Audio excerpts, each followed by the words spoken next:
In today's episode, I speak with Jim Kingsbury about marketing mixes, profitability, and SaaS. Jim is a fractional digital CMO.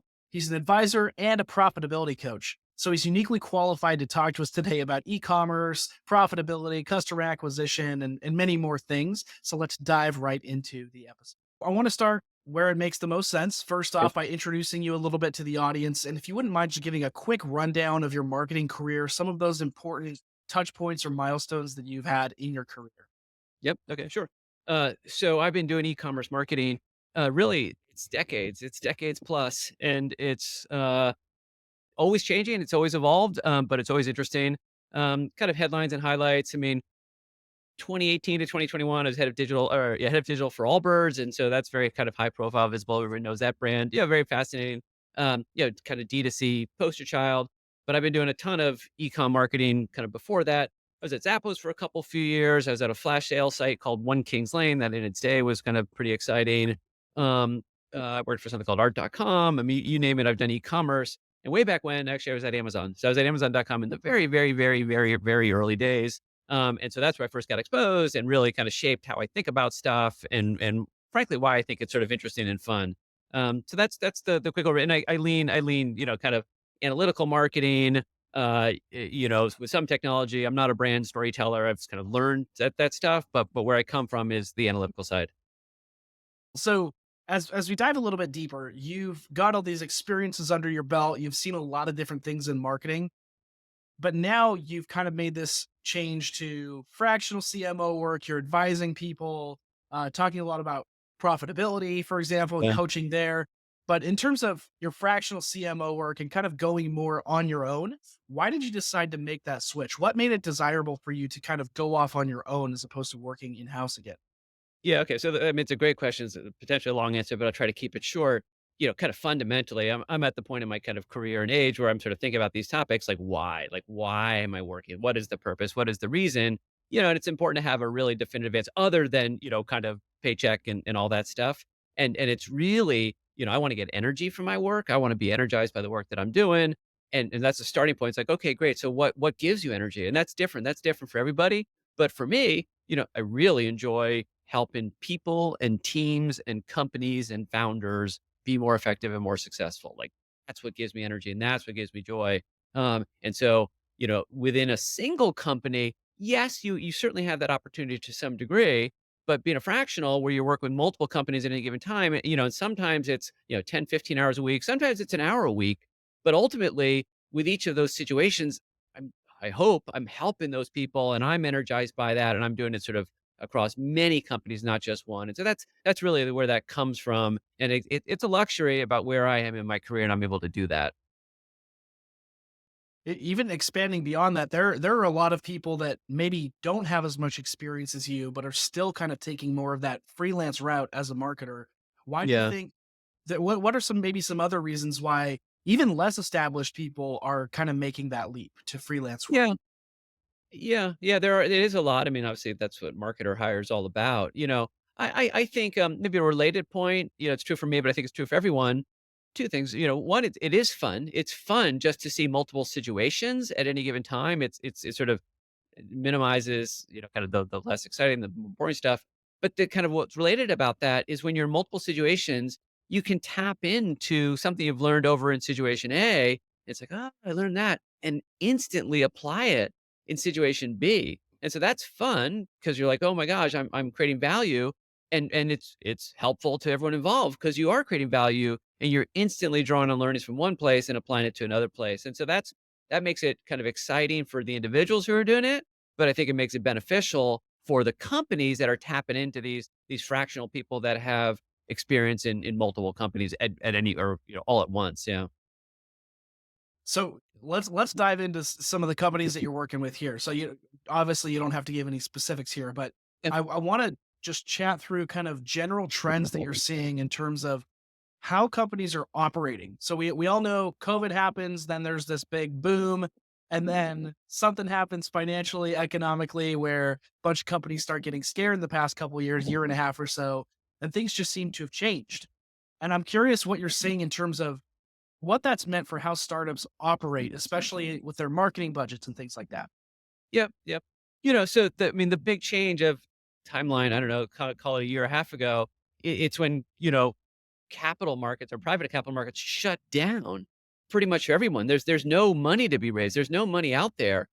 So if you're a startup or any company, there is no lifeline. There is no lifeline to raise money. So you have to be able to exist on as a business just independently. And so what that means at a practical level, that means being profitable. And it's not a choice anymore. Like you have to, if you're going to survive, you have to be profitable because you can't raise money. So then what that's meant is like that crazy focus on profitability, which was almost a 180-degree shift from where things were even just 2 years ago. So that's been abrupt and sudden, but every single company that I'm a part of, like that is the mantra. How do we get to profitability, or if we're at profitability, how do we become more profitable? And I think it's healthy and positive because living off venture money forever and ever, it isn't sort of like kind of where anyone wants to be. So it's created this discipline, but some really big shifts in how people spend their time. Marketing budgets are down. Kind of investments in SaaS tools are being scrutinized very carefully, like everything. And that's where we are at the moment. Let's check in again in a year because it could change. But at the moment, that's the environment for sure. Yeah.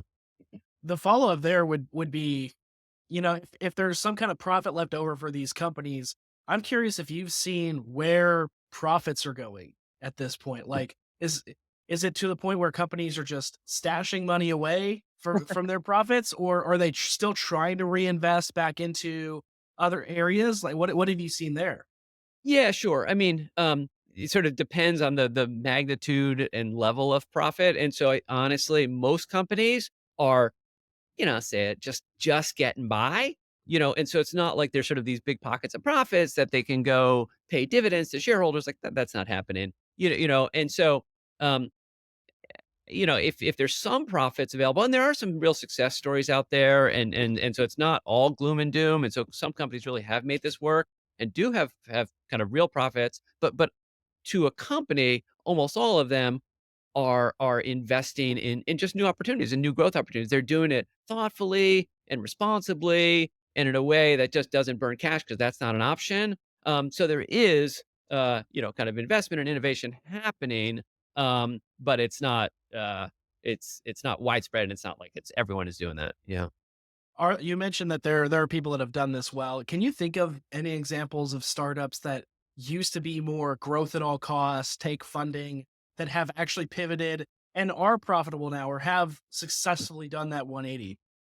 Yeah, so that's a great question. It's not what I was expecting. So I got to think about that for a second. So, um, the kind of the go companies that have pivoted 180 and now are profitable and are success stories. I can't instantly think of an answer to that question, but I'm super curious. But I was at Allbirds, and so Allbirds is a publicly traded company, and so all I know is what I read in the news. But I can guarantee you, they are, you know, kind of working very, very hard to sort of improve the bottom line. Um, but by no means have they kind of nailed it. I guess the slightly different answer I'll give you though is there are many companies that are doing fantastic, but they never raised money in the first place. And so from day one, it was their DNA. They had to be profitable from day one. So it's their culture, and they're scrappy, and they're really thoughtful on how they spend money. And there's a couple, few, or there are many success stories of companies that have sort of done that. I mean, that's what I think people should look to. And I'm going to do a shout out to another podcast. So it's operators, and it's these four CEOs of really quickly growing, profitable D2C companies. And it's the CEOs talking. And so they're talking about sort of all aspects of the business. And it's really for anyone who really wants to sort of learn and hear from who's having success right now. It's a great podcast. Again, so Operators is the name of it. If you look at across your clients, I'm sure that you've helped people that are kind of well on their way, but also companies that are, well, let's say they have a lot of room to grow in terms of profitability, marketing performance, things like that. If you analyze a run of the mill startup, Yeah. what is how are they set up in terms of measuring performance for their marketing? Like what does the typical setup look like? What do they have in place and what do they not have in place? Yeah. I mean, again, great question. It's a lot has changed in the last 2 years about how companies measure performance. And a big reason for that, the whole iOS 14.5 and kind of how that hit Facebook especially, but it hit all flavors of measurement. So really in the last 2 years, a lot of new approaches to measurement have emerged. And I mean, certainly what's no longer the case is things like, Google Analytics and looking at last click. I mean, really nobody's doing that anymore. So that's good. And I don't know if there's sort of a single standard out there. I mean, I could sort of rattle off three or four kind of approaches that are common. But 5 years ago, I think Google Analytics really was that standard, and everyone was using it. Whereas that's just not the case. And I think there really are three or four or five that stand out, but they each have 15 or 20% market share, and nobody has 70% market share. On the flip side of that, if you're looking at the best companies you've ever worked with or seen, what are they doing differently to measure performance? Yeah. So again, it's not a new idea, but there are better tools out there to do it. But it's sort of this idea of true incrementality. I mean, again, marketers all talk about incrementality, and everyone knows that it's important. But sort of the true lift from you're getting from your marketing efforts. And what I would say is there really are better tools out now to measure that. And that's what the best companies are doing to really understand what that looks like. And usually it's or the best in class is geo holdouts or holdouts by geography. Some geographies are exposed to advertising, other geographies are not exposed, and then you measure the difference. And that's really the most robust approach that sort of top companies that I see and that I work with and I hear about. That's what they're doing. So that's a really important one for companies to understand and really get good at. I'd actually like to dive deeper into that because it's not something I'm super familiar with. I'm sure there are a lot of people that have questions on like what geo holdout means really. Yeah. If you wouldn't mind just diving a little bit deeper there. Sure. I mean, the idea is, you kind of pair geographies, city A with city B, and usually it's a basket of cities that, so, kind of half a dozen or even 10 cities that will be exposed to a marketing tactic. And then you find a comparable basket of cities, half a dozen or 10 or more, that will not be exposed to that single marketing tactic. So that's the only difference is one basket of cities gets exposed to the tactic and the other basket of cities doesn't get exposed to the tactic. And then you run the tactic for whatever period of time. And the downside is it usually takes, really weeks and weeks, 4 to 6 weeks, sometimes 8 weeks to really understand the impact. Um, but that's what you do. You run it for 4 to 6 or 8 weeks. And at the end of the period, it's like, okay, total revenue in these cities that were exposed to the marketing tactic, what does that look like? Versus total revenue in the cities that weren't exposed, what does that look like? And what's the comparison? What's the difference? And that's the true lift. What did I spend to drive that true lift? Okay, how do I feel about that? And so that's that's the approach. Again, really very robust. Downside's a little bit slow. Um, but that's the basic approach. Yeah. And one of these other topics that you've talked about is marketing mix modeling, which Yes. again is like I can understand at a high level just by looking at it, but at the same time, not something that I've gone deep into at all. So what is marketing mix modeling, and are there any practical ways that companies that have not heard of this to start kind of integrating it a little bit more into their business?